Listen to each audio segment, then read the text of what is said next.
సమాచారం కోసం ఈక్వైరీ కౌంటర్ను సంప్రదించండి. ప్రతి ప్లాట్ఫారం వద్ద ప్రయాణ సమయ సమాచారం బోర్డులు ఏర్పాటు చేయబడ్డాయి. ఈ ప్రయాణం సౌకర్యవంతంగా మరియు సురక్షితంగా సాగాలని ఆకాంక్షిస్తున్నాం. ధన్యవాదములు. ప్రియమైన ప్రయాణికులారా, ఏపీఎస్ఆర్టీసీ బస్ స్టేషన్కు హార్దిక స్వాగతం. మా బస్ స్టేషన్ నందు తాగడానికి శుద్ధి చేసిన ఆర్ఓ నీరు అందుబాటులో ఉంది. స్వచ్ఛత విషయంలో మీ సహకారం మాకు ఎంతో అవసరం. బస్ స్టేషన్ పరిధిలో చెత్తను వేయకుండా ప్రతి ప్లాట్ఫారం వద్ద ఏర్పాటు చేసిన చెత్త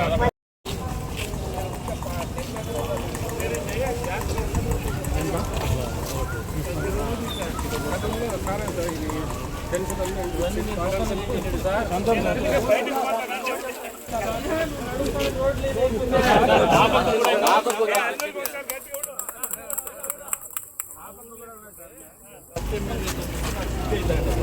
వర్షం వస్తానే ఆడోళ్ళు లంకాలు నేను పిల్లప్పుడు చదువుకునే చదువు దానిగా వస్తాను.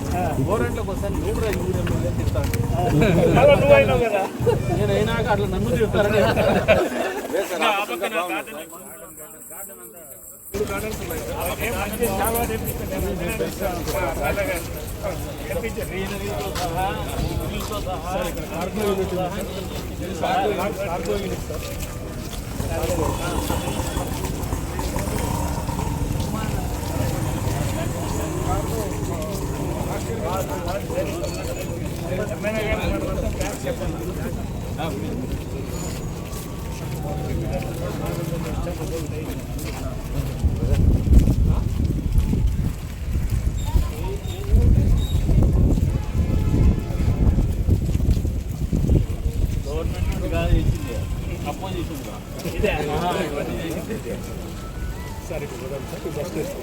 ల్యాండ్ నేను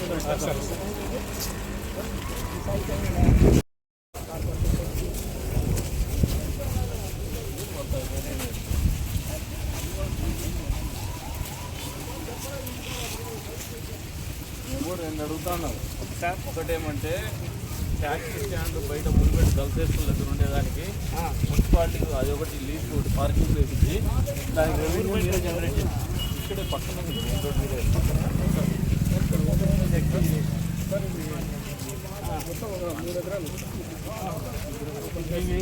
ప్రాపర్టీ కొట్టేస్తా అంటే పులివెందులలో అప్పుడు కూడా నేనే గలాట పెట్టుకొని ఆఫీస్ చెట్టు కట్టించిందాడా.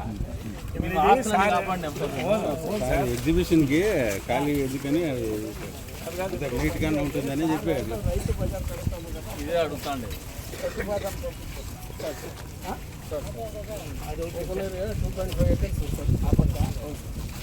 దీని అవతల అదే మేము అడుగుతాండి. మాకు అంతా హెడ్ ఆఫీస్ మినిస్టర్ గారికి పెట్టేసి పోయిందా లేదా చూస్తాను సార్. మినిస్టర్ గారు ఏం చెప్పినారంటే పెట్టించేసేనా పోయింది, వాళ్ళది అయ్యేటట్టు రేట్ అవుతుంది. మేమేం ప్రైవేట్ పార్టీకి అడగలే, ఇండివిజువల్కి ఎవరికి వ్యక్తిగతంగా ఆస్తి కోసం అడగలే.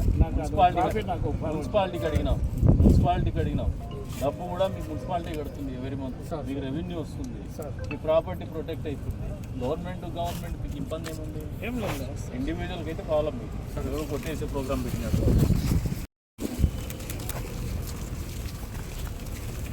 రోడ్డు శాంక్షన్ చేస్తాం. ఆడ నుంచి ఇదే సార్ ఆల్రెడీ ప్రపోజల్స్ సబ్మిట్ చేశాం. డీడీ గారితో మాట్లాడుతున్నాం. నీకే చైర్మన్ వచ్చి ఏం చేయలేదు. కష్టం ఇది ఏం 20 లక్షలు అధ్యక్షుడు దానికి. నేను అధ్యక్షుడు దానికి.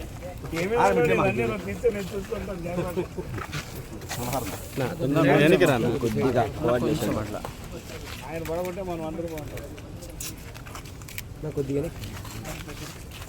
రమణారెడ్డి ప్రెసిడెంట్. అవును సార్.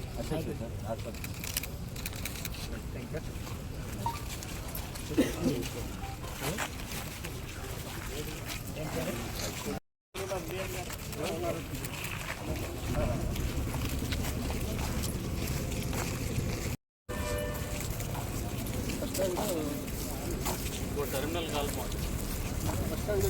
టెర్మినల్కి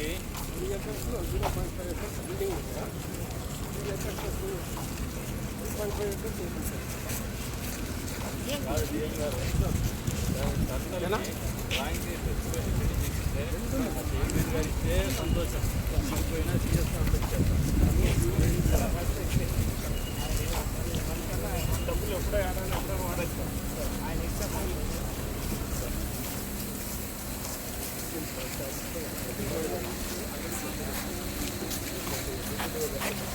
ఇచ్చా